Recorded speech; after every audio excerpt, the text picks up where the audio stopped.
Igrejas são locais sagrados de paz, recolhimento e oração. Mas e quando esse silêncio abusa, machuca, sufoca? Dezenas de vítimas deram voz a traumas de 40 anos atrás. E na audiência pública da Comissão de Defesa dos Direitos das Mulheres, no dia 6 de dezembro de 2024, buscaram justiça contra os abusos cometidos pelo ex-padre Bernardino Batista dos Santos. Um aviso: esta matéria pode ser um gatilho para vítimas de violência sexual. De repente, ele me pegou, me colocou em cima da mesa e subiu em cima de mim. Enquanto isso, ele me beijava e passava a mão sobre o meu corpo. Eu, num ato de desespero, eu comecei a rezar e pedir a Deus para me tirar dali. Aline tinha 9 anos quando isso aconteceu. Assim como ela, várias outras tiveram a infância roubada pelos abusos sexuais cometidos pelo ex-padre. E eu não entendia o que estava acontecendo na época. Como as meninas disseram, eu fui violentada em 87. Então, naquela época, uma menina de 11 anos era criança. Eu não havia tido contato ainda com qualquer conceito sobre sexualidade. Então, não entendia o que estava acontecendo. Para mim, era a minha punição pelos meus pecados. Eu tinha de 9 para 10 anos, eram uma época de Páscoa, primeira comunhão, e ele chamou todas as crianças que estavam fazendo, porque ele ia dar ovos de Páscoa para essas crianças. E, em um determinado momento, ele me chamou para entrar na sala dele, ali na paróquia. Ele me levou para a sala dele, que era ao lado. Era uma sala que tinha sido acabada de ser pintada, enfim. Ele me colocou em cima da mesa dele, que era uma mesa de mármore, e tinha anjos pintados no teto. Ele falou: olha que lindos anjos, deita aqui para você ver. E ali ele já abriu a calça e já subiu em cima de mim também, mais um modus operandi do monstro. E fez todos os movimentos sexuais que ele queria fazer. Segundo as participantes, o inquérito policial foi aberto após a denúncia de um abuso de uma criança de 4 anos em 2016 na cidade de Tiros, no Alto Paranaíba. Outros casos apareceram depois, inclusive em Belo Horizonte, onde Bernardino foi pároco por 30 anos. A vítima e hoje advogada, Carolina, identificou mais de 70 mulheres que também passaram por isso. Eu tive contato com 73 pessoas, mas é impossível a gente contabilizar quantas foram as vítimas desse sujeito. Nós estamos falando de crimes cometidos desde a década de 70. Nós estamos em 2024. De acordo com os relatos, o padre se aproveitava da proximidade com os pais para cometer os abusos contra as crianças. No final dos anos 70, começo dos anos 80, o modus operandi dele era se infiltrar nas famílias da paróquia e conquistar a confiança das famílias que abriam suas portas, seus almoços de domingo, e a presença dele era ali constante. E naquela época, nos anos 80, começo dos anos 80, a nossa cultura era muito diferente. Criança nunca teria voz. Então, ele se aproveitou desses espaços, dessa abertura, da fé das pessoas, o que é o mais triste ainda. E essas pessoas franquearam os seus lares para um predador. Ele casou meus pais, que estão aqui, ele me batizou, tenho fotos dele aqui nos meus álbuns. Minha mãe me entregou a ele e falou: padre, ela não fica com ninguém, eu não deixo ela sozinha, ela não vai na rua. Eu estou deixando porque é com o senhor. Eu lembro perfeitamente dessa cena. E a minha mãe, que está aqui, que muito se sente culpada por tudo que aconteceu. Mãe, veja, você não é culpada, ele é o culpado. Somos todos vítimas. Diferente da maioria das crianças, Fernanda conseguiu contar à família o que aconteceu logo que chegou em casa.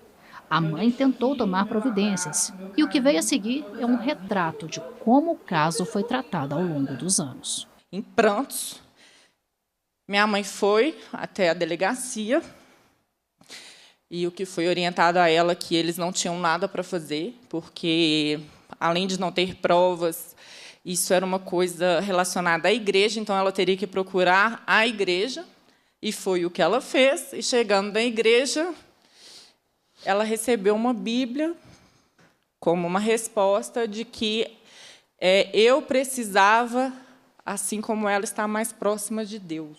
Na época, a Arquidiocese de BH teria sido informada, mas não tomou providências. Ela também foi convidada a comparecer a esta reunião, mas não enviou representantes. Para as vítimas, o silêncio da Igreja Católica é mais uma violência. No ano de 2021, foi aberto na Arquidiocese de Belo Horizonte um procedimento na Comissão Arquidiocesana de Proteção de Crianças, Adolescentes e Vulneráveis, a investigação em face do padre Bernardino sobre o número 01-12-21, que está sob segredo de justiça, na qual foram ouvidas inúmeras vítimas. E, posterior a essas oitivas, nenhum retorno foi dado sobre a conclusão e decisão daquela comissão, representando mais um perfeito descaso e desrespeito a todas as vítimas. O que dizer da Igreja Católica?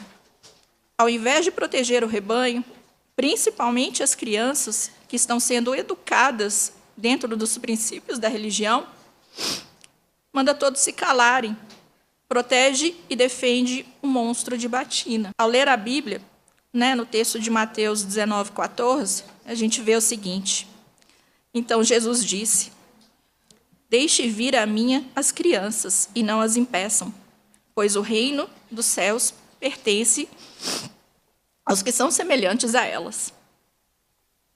Como a igreja fala da palavra de Deus e defende um ser que destrói a vida de crianças? O abuso que eu sofri foi na sacristia da igreja, amparado nos preceitos pregados pela religião.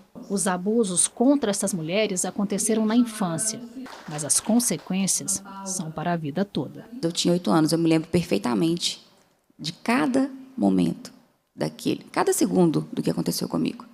Eu consigo descrever, como eu já descrevi várias e várias vezes, não farei isso agora.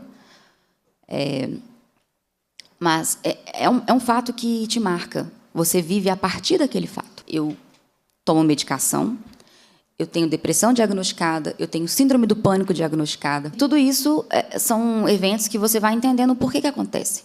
E várias outras dificuldades que, enfim, eu tive na minha vida em relação a esse fato. Eu tenho ainda vários traumas que me impediram de viver plenamente. Eu não tive condições de viver boas relações com meus namorados. Me foi tirado o direito de ter uma vida sexual saudável, porque ele me feriu. Ele me impediu de ser mãe, porque eu tenho dificuldade em confiar nas pessoas. Eu tinha o sonho, mas como colocar alguém no mundo correndo risco de passar algo parecido com o que eu passei? É muita responsabilidade.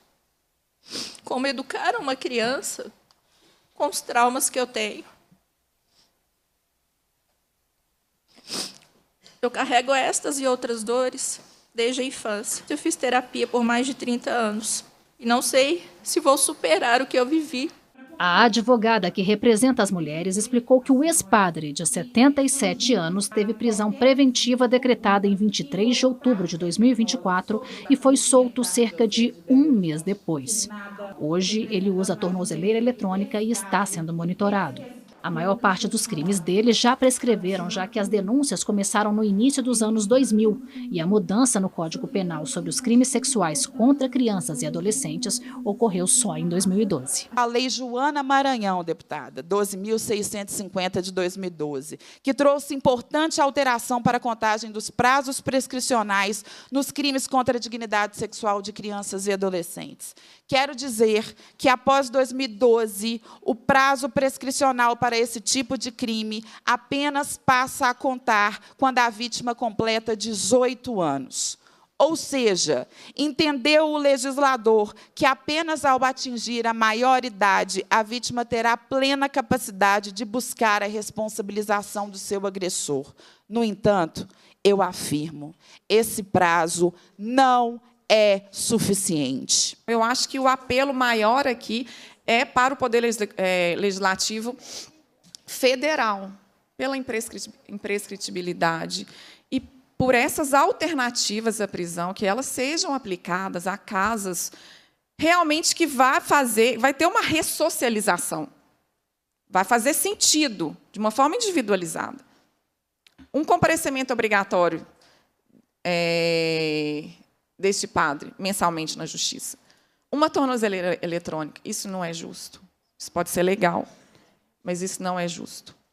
Nem a prisão perpétua dele, a gente sabe que no Brasil não é permitido, mas nenhuma, já tem 77 anos. Nem a morte dele na cadeia vai reparar, mas isso é o mínimo que a gente, enquanto justiça, pode fazer, né? Eu vou enviar o inteiro teor dessa audiência pública para a Comissão dos Direitos da Mulher Federal.